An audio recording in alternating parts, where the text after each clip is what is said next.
l'évaluation est l'occasion de vérifier l'atteinte des objectifs fixés. Alors, elle constitue une étape délicate qui demande des réponses à plusieurs questions, comme évaluation formative ou normative, comment toutes les activités seront-elles évaluées, etc. Alors, le processus d'évaluation est en forte liaison avec l'activité mise en place et l'objectif auquel elle œuvre. Activité et évaluation ne peuvent pas être dissociés.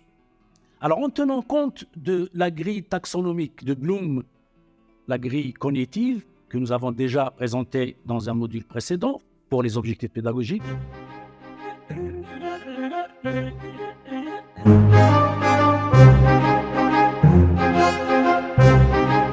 on peut considérer que les quiz sont adaptés aux objectifs de niveau connaissance et compréhension, essentiellement pour les évaluations automatisées.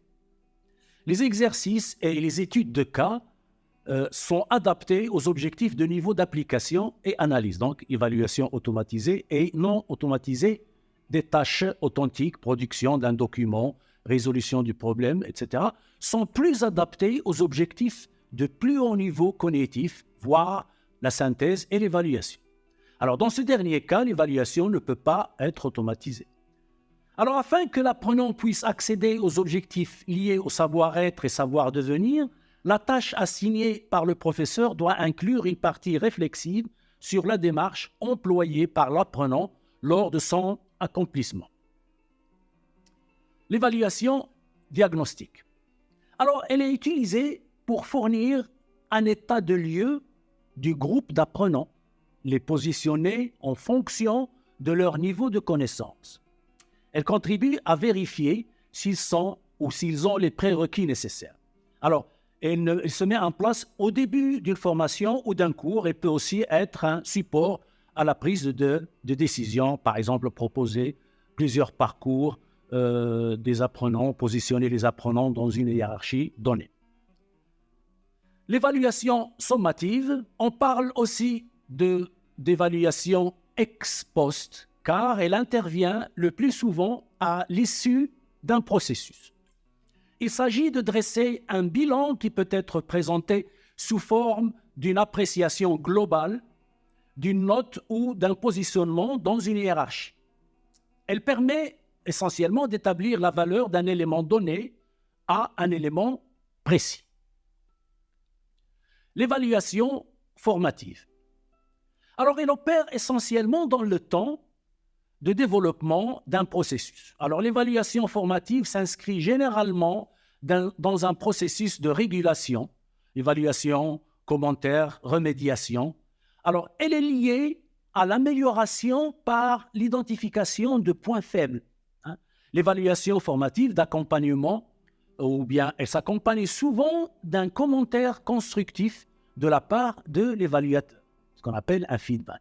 Bien sûr, comment fournir un feedback efficace? Bon, essentiellement, un feedback est efficace lorsqu'il est centré sur l'activité de l'apprenant plutôt que sur le résultat. Alors, les apprenants ont des connaissances. Les buts sont spécifiques et porteurs de défis et la complexité de la tâche est faible. L'évaluation du dispositif. Alors ici, évaluer, c'est aussi se retourner pour regarder en arrière. Il s'agit d'une démarche qui permet d'examiner la cohérence entre les objectifs fixés, ce qui est souhaité et ce qui a été prévu, et les objets au point ou bien les produits obtenus. Donc l'évaluation du dispositif lui-même également s'impose dans le but d'améliorer et de réingénierer, si on peut dire. Alors un cours n'est jamais figé, il est en perpétuelle évolution, etc. Donc un dispositif de formation est toujours perfectible. Alors pour le formateur ou l'ingénieur pédagogique, l'évaluation du dispositif est une occasion de recevoir une vue des perceptions de ses apprenants, de la manière dont le cours s'est déroulé, de leur point de vue, dans un souci d'amélioration et d'adaptation de l'enseignant.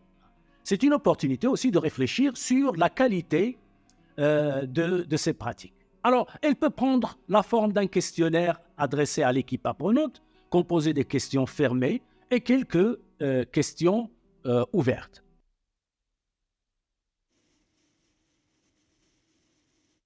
L'évaluation formative est un processus d'évaluation qui a lieu pendant le processus d'apprentissage pour aider à améliorer les performances des étudiants.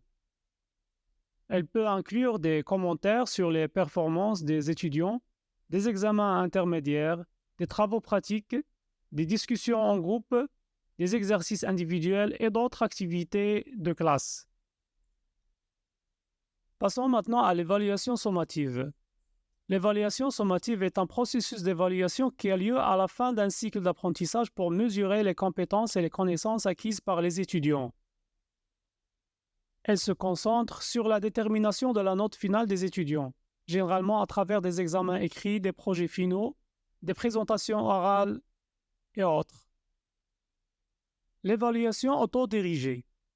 L'évaluation autodirigée est un type d'évaluation où les étudiants sont responsables de leur propre processus d'apprentissage et de la mesure de leur progrès. Elle donne aux étudiants un plus grand contrôle sur leur apprentissage en les encourageant à prendre des décisions sur les objectifs, les stratégies d'apprentissage et la façon de mesurer leur succès.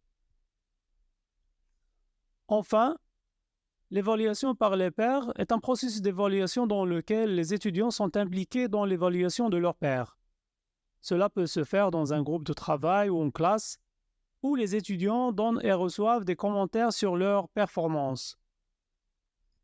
L'évaluation est un outil important pour mesurer les compétences et les connaissances des étudiants et pour les aider à atteindre leurs objectifs d'apprentissage.